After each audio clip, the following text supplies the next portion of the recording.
Good morning everyone. आज हम chemistry में भौतिक रसायन की यूनिट 1 की गैसियस स्टेट में उसका पहला topic kinetic theory of gases के बारे में पढ़ने जा रहे हैं। इसमें हम ये देखेंगे कि गैसों के अणुगति सिद्धांत के मुख्य अभिग्रहित क्या हैं और अणुगति समीकरण का डेरिवेशन या व्युत्पत्ति किस प्रकार से किया जाता है।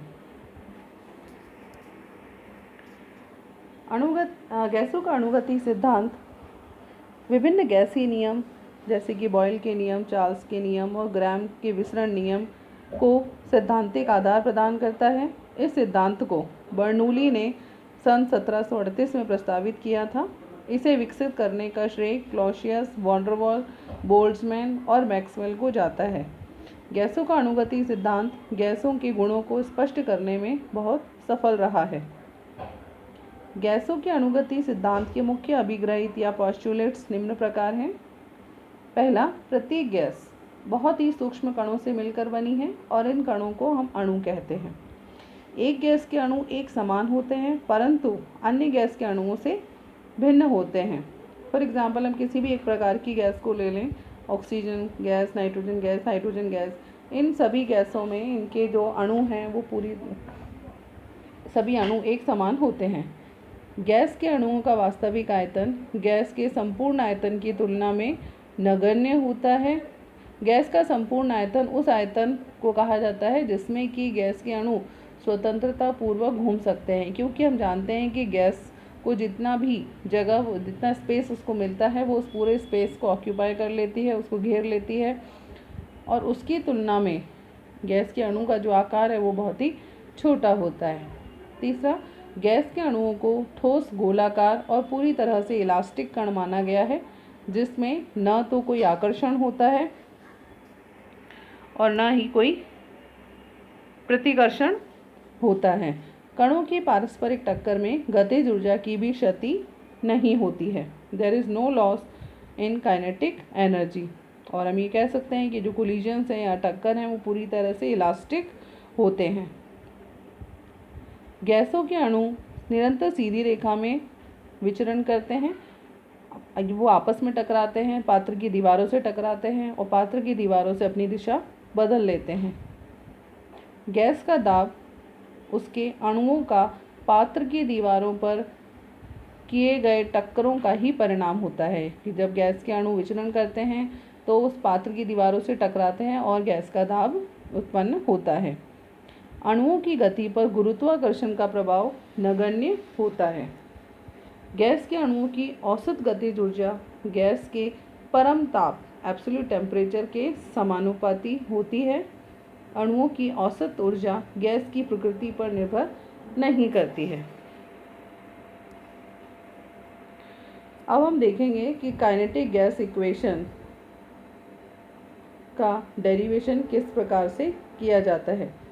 यहाँ हम देख रहे हैं, आपको एक क्यूब यहाँ नज़र आ रहा है जिसमें 3 डायरेक्शंस हमने ड्रॉ की हैं। एक्स डायरेक्शन जो नीचे की तरफ है, एक्स जो कि राइट हैंड साइड पर है, वाई अपर साइड में है और जेड नीचे की ओर है। और इस घन की भुजा L सेंटीमीटर के समान है। इसमें N अणु भरे हुए हैं। मध्य में हम किसी एक M अणु की कल्पना करते हैं जो कि तीनों दिशाओं में गति करता है। x दिशा में इसकी वेग को vx माना गया, y दिशा में इसकी वेग को vy से दर्शाया है और z दिशा में इसके वेग को हमने vz से दर्शाया है। जो काइनेटिक थ्योरी ऑफ गैसेस है ये बहुत ही इम्पोर्टेंट थ्योरी है जो कि माइक्रोस्कोपिक क्वांटिटीज़ जैसे कि प्रेशर को microscopic quantities like velocity of gas molecule से संबंध उसका दर्शाती है। यह इक्वेशन केवल आइडियल गैसेस, आदर्श गैसों के लिए एप्लीकेबल है, लेकिन कुछ कंडीशंस में इसे रियल गैस पर भी अप्लाई किया जा सकता है। क्रोनिंग ने एक सिंपल गैस मॉडल को डेवलप किया था और उसने गैस पार्टिकल के केवल ट्रांसलेशनल मोशन को, जो सीधी रेखा में गति करते हैं, केवल उस मोशन को इन्होंने कंसीडर किया, ना कि उसके रोटेशन और वाइब्रेशन को। इसने केवल उसके ट्रांसलेशन मोशन को यानी सीधी रेखा में गति को ही कंसीडर किया था। उसने माना कि कोई भी गैसीय अणु एक सीधी रेखा में गति करता है। बाद में रुडोल्फ और क्लॉसियस ने क्रोनिंग का जो स्टेटमेंट था, मॉडल था, उसको डेवलप किया अपने तरीके से। क्लॉसियस ने न केवल ट्रांसलेशनल मोशन को कंसीडर किया, लेकिन उसने रोटेशनल और वाइब्रेशनल मोशन को भी कंसीडर किया। हम यहाँ पर इस क्यूब को देख रहे हैं, जिसके जो लेंथ है वो L है और इसका एरिया A के बराबर है, और जो क्यूब का वॉल्यूम है यानी कि आयतन है उसे हम V से दर्शा रहे हैं। हम ये मान रहे हैं कि जो क्यूब है या घन है ये एक आइडियल गैस से भरा हुआ है, जिसका दाब P है, टेम्परेचर T है। माना कि इसमें स्मॉल n और कैपिटल N, स्मॉल n इसके मोल्स की संख्या को दर्शा रहा है और कैपिटल N इसमें अणुओं की संख्या को, गैस के अणुओं की संख्या को दर्शा रहा है। स्मॉल m तथा कैपिटल M एक अणु और गैस के द्रव्यमान को दर्शाता है। स्मॉल m उस अणु के द्रव्यमान को दर्शा रहा है जिसका कि हम यहाँ पर अध्ययन, जिसका विभिन्न दिशाओं में गति का अध्ययन हम करेंगे।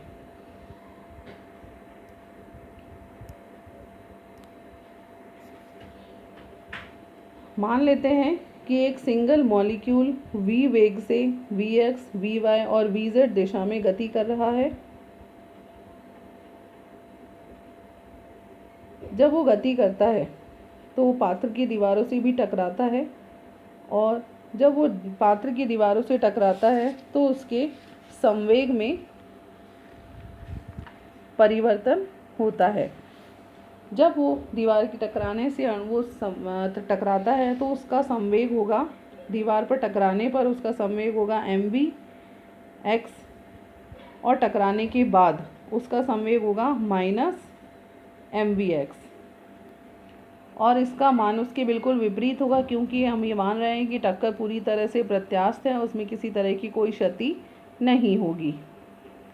तो दीवार से टकराने से पहले और दीवार से टकराने के बाद अणु का जो संवेग है वो एक समान है, केवल हम इसकी जो साइन है वो चेंज हो गए हैं। तो इस प्रकार से एक टक्कर के पश्चात संवेग में होने वाला जो कुल परिवर्तन है, जिसे डेल P से हम दर्शा रहे हैं, उसका मान होगा 2mvx x दिशा में।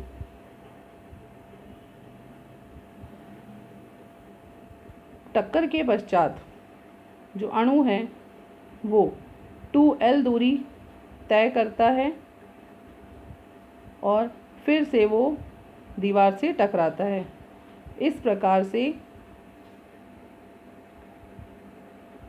L दूरी तय करके दीवार से टकराने के लिए अणु L सेंटीमीटर दूरी से तय की, तो 1 सेकंड में होने वाली जो टक्करों की संख्या है उसे हम यहाँ x/L से दर्शा रहे हैं। एक टक्कर में होने वाला संवेग परिवर्तन 2mvx है, अतः प्रति सेकंड संवेग में होने वाला जो परिवर्तन है हम इसे 2mvx² L से दर्शाते हैं।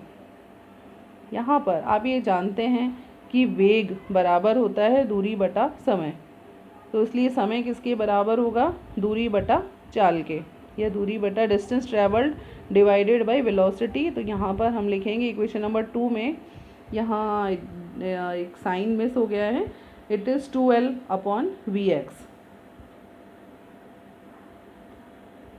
तो इस प्रकार से जब बार बार कोलिजन होते हैं तो एक बल उत्पन्न होता है।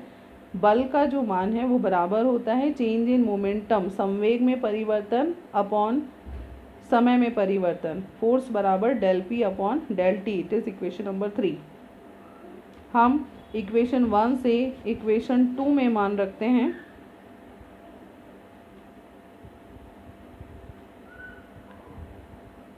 तो फोर्स इज इक्वल्स टू होगा, इक्वेशन 1 से इक्वेशन 3 में हम यहाँ मान रख रहे हैं।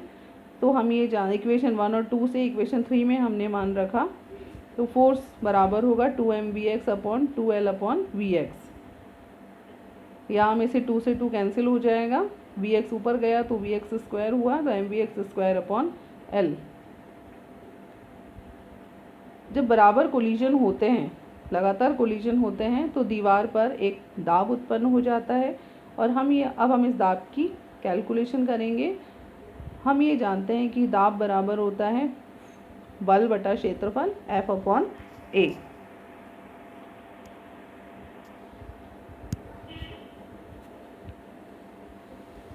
तो हम यहाँ पर F का मान रखेंगे और A का मान रखेंगे। F का मान होगा mv square upon l square into l।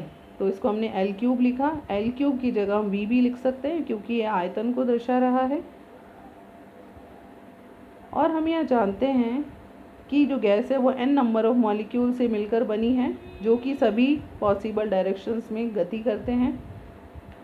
इस प्रकार से जब n number of gas molecules के कोलिजन होता है तो उनके द्वारा दाब पर लगने वाला जो दीवार पर लगने वाला दाब है उसे हम कैलकुलेट करेंगे। उसका मान होगा P is equals to m/l cube into v square x1 plus v square x2 plus v square x3 plus so on v square xn, यानी नंबर ऑफ n मॉलिक्यूल्स है तो n प्रकार की गतियाँ यहाँ पॉसिबल होंगी। हमने टोटल नंबर ऑफ मॉलिक्यूल से इसे मल्टीप्लाई कर दिया तो इक्वेशन हमारे पास आई mn v स्क्वायर, ये इसका औसतन मान है वेग का, divided by v। Capital V यहाँ आयतन को दर्शा रहा है। v स्क्वायर x दिशा में सभी अणुओं के एवरेज वेलोसिटी को दर्शा रहा है। इस प्रकार से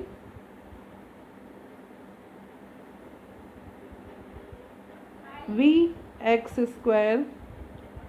square x is equals to, उसका मान है 1/3 v स्क्वायर के। तो pv का मान हमने इसको 1/3 इसलिए कहा क्योंकि यहाँ तीनों दिशाओं में अणु गति कर सकता है, लेकिन ये केवल x दिशा में हमने गति को देखा है। तो ये कुल दिशाओं का 1/3 है, 1/3 है, इसलिए pv का मान होगा 1/3 mn v स्क्वायर। इसे कहा जाता है गैस अणुगति समीकरण। उम्मीद है कि आपको ये टॉपिक समझ में आ गया होगा। धन्यवाद।